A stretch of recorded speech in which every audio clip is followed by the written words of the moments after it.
محمد بن عبد الرحمن انصاری نے بیان کیا، کہا کہ میں نے محمد بن عمرو بن حسن بن علی رضی اللہ عنہما سے سنا اور انہوں نے جابر بن عبداللہ رضی اللہ عنہما سے کہ رسول اللہ صلی اللہ علیہ وسلم ایک سفر غزوہ فتح میں تھے۔ آپ صلی اللہ علیہ وسلم نے دیکھا کہ ایک شخص پر لوگوں نے سایہ کر رکھا ہے۔ آپ صلی اللہ علیہ وسلم نے دریافت فرمایا کہ کیا بات ہے؟ لوگوں نے کہا کہ ایک روزہ دار ہے۔ آپ صلی اللہ علیہ وسلم نے فرمایا کہ سفر میں روزہ رکھنا کچھ اچھا کام نہیں ہے۔ صحیح بخاری حدیث نمبر 1946۔ حضرت عبداللہ بن عباس رضی اللہ عنہما نے بیان کیا کہ رسول اللہ صلی اللہ علیہ وسلم نے غزوہ فتح میں مدینہ سے مکہ کے لیے سفر شروع کیا تو آپ صلی اللہ علیہ وسلم روزے سے تھے۔ جب آپ اسفان پہنچے تو پانی منگوایا اور اسے اپنے ہاتھ سے منہ تک اٹھایا تاکہ لوگ دیکھ لیں۔ پھر آپ صلی اللہ علیہ وسلم نے روزہ چھوڑ دیا یہاں تک کہ مکہ پہنچے۔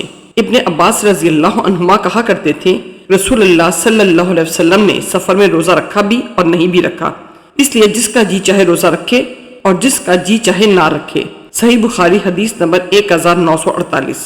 امام مالک نے خبر دی، انہیں ابو حازم سلامہ بن دینار نے، انہیں سہل بن سعد رضی اللہ عنہ نے کہ رسول اللہ صلی اللہ علیہ وسلم نے فرمایا میری امت کے لوگوں میں اس وقت تک خیر باقی رہے گی جب تک وہ افطار میں جلدی کرتے رہیں گے۔ صحیح بخاری حدیث نمبر 1957۔ ابو سعید خدری رضی اللہ عنہ نے بیان کیا کہ انہوں نے رسول اللہ صلی اللہ علیہ وسلم سے سنا کہ آپ صلی اللہ علیہ وسلم نے فرمایا مسلسل بلا سحری و افطاری روزے نہ رکھو، ہاں اگر کوئی ایسا کرنا ہی چاہے تو سحری کے وقت ایسا کر سکتا ہے۔ صحابہ رضی اللہ عنہ نے عرض کی یا رسول اللہ آپ صلی اللہ علیہ وسلم تو ایسا کرتے ہیں۔ اس پر آپ صلی اللہ علیہ وسلم نے فرمایا میں تمہاری طرح نہیں ہوں، میں تو رات اس طرح گزارتا ہوں کہ ایک کھلانے والا مجھے کھلاتا ہے اور ایک پلانے والا مجھے پلاتا ہے۔ صحیح بخاری حدیث نمبر 1963۔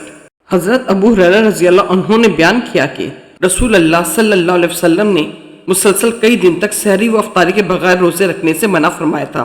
اس پر ایک آدمی نے مسلمانوں میں سے عرض کی یا رسول اللہ صلی اللہ علیہ وسلم آپ تو وصال کرتے ہیں۔ آپ صلی اللہ علیہ وسلم نے فرمایا میری طرح تم میں سے کون ہے؟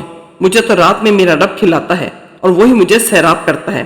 لوگ اس پر بھی جب صوم و وصال رکھنے سے نہ رکے تو آپ صلی اللہ علیہ وسلم نے ان کے ساتھ 2 دن تک وصال کیا۔ پھر عید کا چاند نکل آیا تو آپ صلی اللہ علیہ وسلم نے فرمایا کہ اگر چاند دکھائی نہ دیتا تو میں اور کئی دن وصال کرتا۔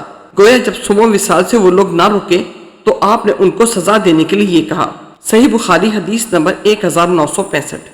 ابو الامیس عتبہ بن عبداللہ نے بیان کیا، ان سے اون بن ابی حذیفہ نے اور ان سے ان کے والد وہب بن عبداللہ رضی اللہ عنہ نے بیان کیا کہ رسول اللہ صلی اللہ علیہ وسلم نے سلمان اور ابو الدرداء رضی اللہ عنہما میں ہجرت کے بعد بھائی چارہ کرایا تھا۔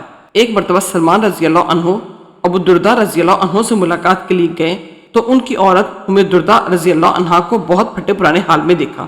ان سے پوچھا کہ یہ حالت کیوں بنا رکھی ہے؟ ام الدرداء رضی اللہ عنہا نے جواب دیا کہ تمہارے بھائی ابو الدرداء رضی اللہ عنہ ہیں جن کو دنیا کی کوئی حاجت ہی نہیں ہے۔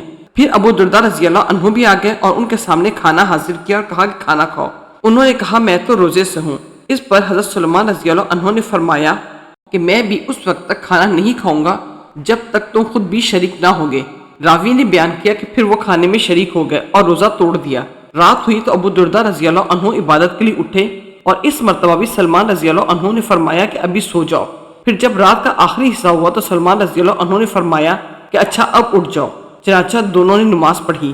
اس کے بعد سلمان رضی اللہ عنہ نے فرمایا تمہارے رب کا بھی تم پر حق ہے، جان کا بھی تم پر حق ہے اور تمہاری بیوی کا بھی تم پر حق ہے، اس لیے ہر حق والے کے حق کو ادا کرنا چاہیے۔ پھر آپ نبی کریم صلی اللہ علیہ وسلم کی خدمت میں حاضر ہوئے اور آپ صلی اللہ علیہ وسلم سے اس کا تذکرہ کیا۔ آپ صلی اللہ علیہ وسلم نے فرمایا کہ سلمان رضی اللہ عنہ نے سچ کہا۔ صحیح بخاری حدیث نمبر 1968۔